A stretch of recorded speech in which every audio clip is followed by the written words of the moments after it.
If you've been making pour-overs in the last decade or so, you've likely been trained, taught, or told that a bloom is an absolute necessity for a quality cup. The reasons for this process are sound, as it gives the coffee time to expel built-up CO2 in the roasted coffee cell structure that can negatively affect the taste and repel water.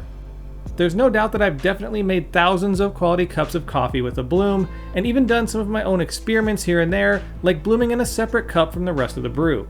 But rarely have I skipped it altogether, outside of the relatively rare occasion that I make an immersion brew, like the Clever Dripper for example. But as you likely already knew, or are maybe just starting to realize, everyone and their third cousin has their own brew technique, and because the internet is a thing, they can all be shared and posted everywhere. So in today's video, I'm going to be taking a close look at the most popular no bloom pour over method from YouTuber Tails Coffee. But speaking of browsing the internet, a quick word from this video's sponsor, NordVPN.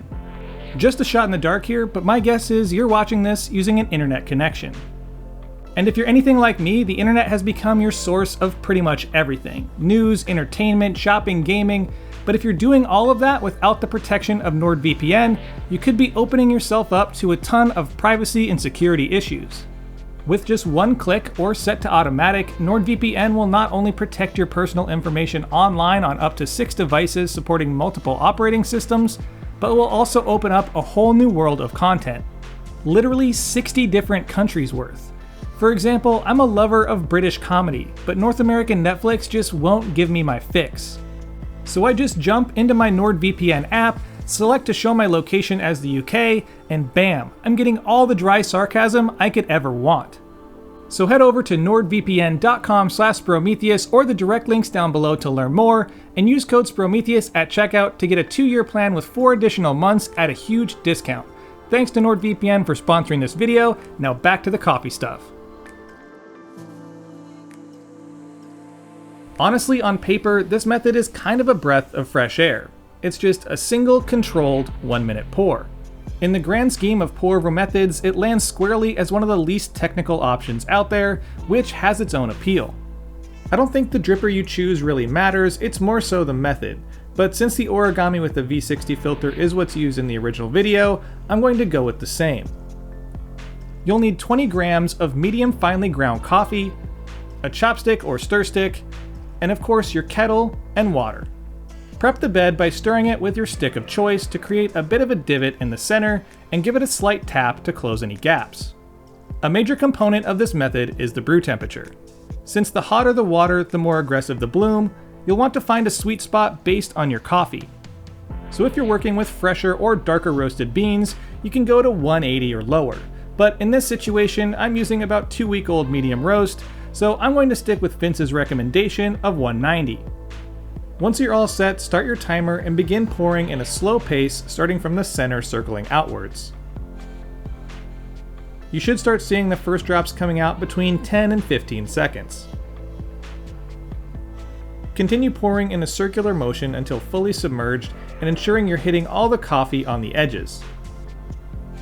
One small modification I made here was trying to avoid pouring directly on the filter like in the video, as it's a surefire way to add more than the normal amount of bypass water to your coffee. Bypass being water that either mostly or entirely misses the coffee bed and dilutes your brew. You're going to want to aim for roughly 5 grams a second as you're trying to hit 300 grams in about 1 minute. Lastly, give it a stir, let it drain, and it should all wrap up right around 2 minutes. I tried this method on a variety of different coffees using quite a few different brew temperatures just to see how it performed, and I got some pretty interesting results. The first thing I noticed about all of the brews was an elevated aroma, definitely stronger and more clear.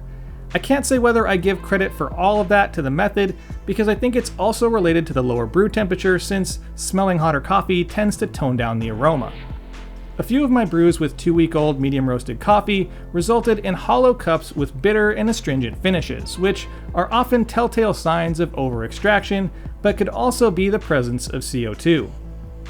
Oddly enough, some of the brews in the same roast date range didn't have that bitterness, and were overall pretty decent, but they tended to lack that flavor density or complexity that I would get from a bloomed batch of the same coffee.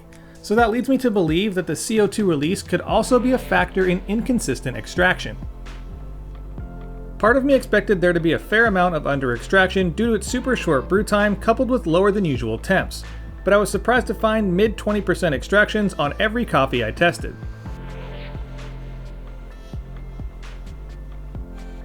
The best tasting brew I had was from a lighter roasted washed Ethiopian that had been degassing for about 4 weeks. The resulting cup was flavorful and juicy, and was far and away the best but also the oldest roast of all my tests. So that outcome kind of circles back to the whole idea that the amount of CO2 in the bean can actually impart that bitterness into the coffee itself. From there, I circled back using the same coffees and the same basic recipe with an added 30-second bloom, and noticed a significant increase in the cup profile with more sweetness and little to no bitterness. The debate or discussion around blooming, how long you should bloom, or if you should even bloom at all, is one that's been rehashed many times over, and it likely won't be going anywhere anytime soon. But coffee is based on preferences. We all taste things a bit differently, and as always, I want to encourage you to test this for yourself. But I can say that based on my personal experience, it does seem like the science and my taste buds tend to agree that introducing a little water to the coffee just prior to a full brew does benefit what and how it's extracted. Hence the widespread popularity of the bloom when it comes to filter coffee, and it now being incorporated into espresso. So flat out, I can tell you right now that the bloom isn't leaving my brewing routine anytime soon, but it is important to question the norms, try new things, and be open to new ideas. I can also tell you that blooming doesn't seem all that necessary with older coffees, 3+ weeks off roast, but coffees with still a substantial amount of CO2 inside them do tend to carry that bitter compound with them into the cup. Of course, much respect to Vince at Tales Coffee, and a big thank you for sharing your method and your ideas on brewing. I recommend not only giving this method a try and checking out the original video for yourself, but also swinging by his channel for more coffee content. With all that said, I think it's time I wrap this one up and turn the discussion over to you. What are your thoughts on bloom versus no bloom? Have you had a chance to try this method? Did you have a different experience than I did? Let me know the answer to those questions and drop any others you may have in the comment section down below. And as always, I'll see y'all next week. Thanks for watching, and if you want to help me produce more videos and better videos, feel free to join my Patreon at the link in the description or in the upper right hand corner right now. And of course, don't forget to like, share, and subscribe. Hit that little bell button for notifications of new videos posted every Friday. Follow my Instagram at Sprometheus for content throughout the week, my blog at Sprometheus.com, my coffee at littlegiant.coffee, and as always, stay caffeinated. Pony boy.